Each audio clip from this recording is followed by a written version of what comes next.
If you have been following along with this series, you have seen me create an emo rap beat, fleshed it out into a full song, wrote lyrics and recorded them on a mobile phone, mixed, mastered, created artwork, and released the song on SoundCloud, all without spending any money. Today we're going to promote our most recent release by making a music video. Music videos have been linked to music since the early 80s and have become a staple of any release. By combining both audio and video, the song becomes more compelling than just listening to the audio by itself, and demands the attention of the listener. Music videos tend to fall into three broad categories: performance, narrative, or a bit of both. Performance is the simpler out of the two, where the video is just the artist performing in a cool looking background. Narrative is just that. It focuses more on the song and less on the artist, using visual storytelling to make the song come alive. Due to the former having less moving parts, we'll be doing a performance video. First thing to do is look at videos of some of your favourite artists, looking for the ones that are more realistically doable.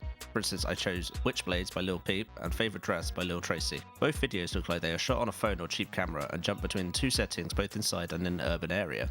I'm going to do the same thing with my video, except I'm going to be filming in a wooded area with a few takes from different angles. All you'll need to do is bring a device that will let you listen to your song, a tripod or a friend to film you on your phone lip syncing to the track. If you don't have either of these, make sure you can rest the phone so it won't move around while filming.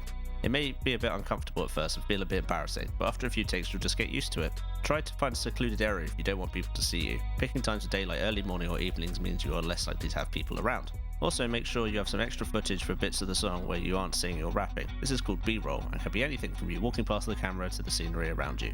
Once you have recorded all the footage, back it up on a separate device as well as transfer the files to your laptop. Now comes the task of editing it. For all the techniques shown, we'll be using a free program called Shotcut, link in the description. Once installing the software, click the Open File button in the top left hand corner and select your first take. If you can't find it, click File and select Open File from the drop down menu. Drag the file into the timeline and then right click on the empty space, select Track Operations followed by Add Audio Track. After this, go back to the Open File button and select the audio file for the song, dragging it onto the newly created audio track. Then, mute the audio from the track by selecting the little speaker icon. Go through your take and sync up the audio to the start of the recorded track. The intention of having the video start and finish at the same point as the song. You can trim any extra footage by hitting the S key to split the video at the playhead and then dragging the video around. You can also use the slider on the timeline to zoom in and out to make a more accurate take. Once you have it synced up, go to File and select Export Video, then Export File. Do this for each take you do. This may be time consuming, but it will speed up the process and save on processing power later. Now load up Shotcut again, except this time we're going to change the project settings. Go to Video Mode, Custom, add 1920 by 822, and then change the ratio to 21:9 and change the FPS to 23.976024. Name the project and then open it. Once the project is open, load up all your takes and drag them into the timeline, making sure they're on separate video tracks. Due to the aspect ratio being changed, you need to enlarge the video to get rid of the black bars on each side. To do this, click Filters and select Size, Rotate and Scale. You can adjust the zoom slider accordingly, as well as move the video around using the circle in the center of the preview window. Do this to all videos in your project. Now, go through each of the takes and select the best bit of video for that part of the song. There is no right or wrong way to do this, just make sure you are spending equal time between them. Make sure once you have selected the take you want on that track, delete all the footage happening at the same time on the other tracks. This will help you keep track of where you are in the song. Save frequently. Once you have gone through the whole song, adding in some B-roll when you aren't performing, export the file. Again, this just saves on processing power.